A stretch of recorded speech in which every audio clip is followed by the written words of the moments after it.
Presence is a new horror drama directed by Steven Soderbergh, written by David Koepp, and starring Lucy Liu. And it tells the story of a family that becomes convinced they're not alone after moving into their new home in the suburbs. And that is a deceptively simple premise for this film. By no means does it feel that familiar. Written by David Koepp, obviously Jurassic Park, tons of classic movies this guy has penned over the course of his life, even some more underrated stuff that I've always loved, like Secret Window, for instance, and Steven Soderbergh is not going to take a film that feels like anything else. It's really the presentation, no pun intended, for Presence that feels so special and unique, because after a few scenes in the movie, you realize you're watching the film from the perspective of the ghost that is haunting their house.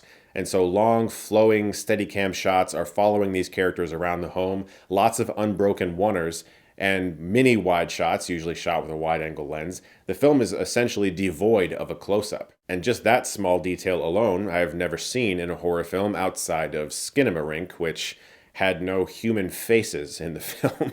And so what I began to thoroughly enjoy as I was watching the film was trying to figure out what the ghost's intent was. Is this an evil presence? Is it malevolent?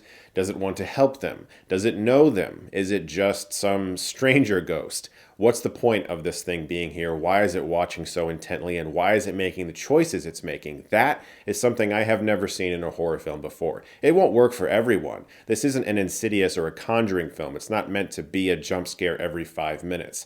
It's more of a family drama that is littered with scenes that feel darkly somber, giving me major Lake Mungo vibes, which you guys probably know is one of my all-time favorite horror films. And that movie, too, is not about scare. It's just about making you feel a sense of unease and a sense of sadness to the proceedings that stays with you during the credits and on the drive home. And in fact, as I was driving home, I thought a lot about the last few minutes of this movie. And I won't get into it, of course, so you can see the film yourself, but the ending is the type of ending that makes you look back on the rest of the movie and start to question things you've seen. And you start wondering, okay, so wait a second. If that was happening, then why did this happen? And it's really fun to start to piece together this movie. Again, it's not the type of thing that'll work for everybody. Some people really like definite answers. They want everything very clearly spelled out.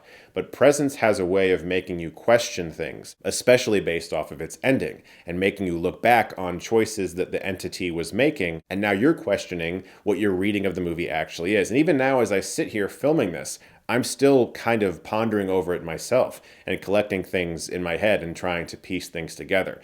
And those are my favorite kinds of movies. I really love when a movie is not just this perfectly wrapped present and it's presented to you and it's done.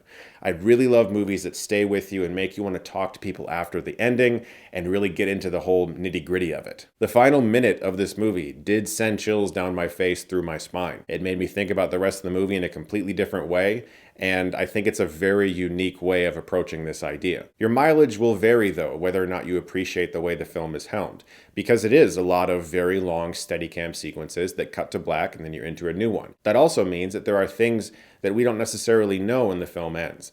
There are plot lines that are set up or at least hinted at, and that's it. It is a hint, and you are left to fill in those gaps of what exactly is going on with Lucy Liu's job in the film, and what exactly is going on with her marriage to her husband, played by Chris Sullivan. These two actors, by the way, are very good in the movie, especially Chris Sullivan. I thought he gave a very understated performance and generated a lot of empathy, because as a parent to his son and daughter in the film, he takes on the role of emotional support, while Lucy Liu is glued to her computer and always working. He's there trying to help his young daughter understand why she's feeling some of the things she's feeling, because his young daughter is the only person in the house who seems to be noticing this presence, initially at least. That's something else I appreciated about this movie. Very early on, they just acknowledged that everybody notices. We've all seen like countless horror movies where one person knows something's going on but can't convince anybody else. This movie pretty early on just gets rid of that, where everyone kind of looks at each other like, that just happened, right? It's been a while since I've seen a horror film that does feel like a wholly unique and fresh perspective on the genre. Now, I must also stress, once again, this is not meant to be a jump scare every few minutes type of movie, so don't go to this film expecting to be scared out of your mind. I do think, though, that it will make you think a lot about the film after you see the ending, and it will make you talk about it with your friends, or it's going to make you go on a deep dive on Reddit, because it does have a way of staying with you after the credits roll. And if you're at all like me, then that enough is a recommendation to check out this film. This is, so far, I'm going to say it again, I said it in my review for one of them days, this is the best January I have had in a movie theater since I started this channel in 2009. Opinions will vary on the various films that have been released so far, and of course there's still a few more movies in January, but we have not yet gotten, in my opinion, an ass blast of a movie. You know what I'm saying? Like, look back on movies that come out in January. Go look back on movies that usually come out this time of year. This is actually the best January I have ever had, and it feels so weird.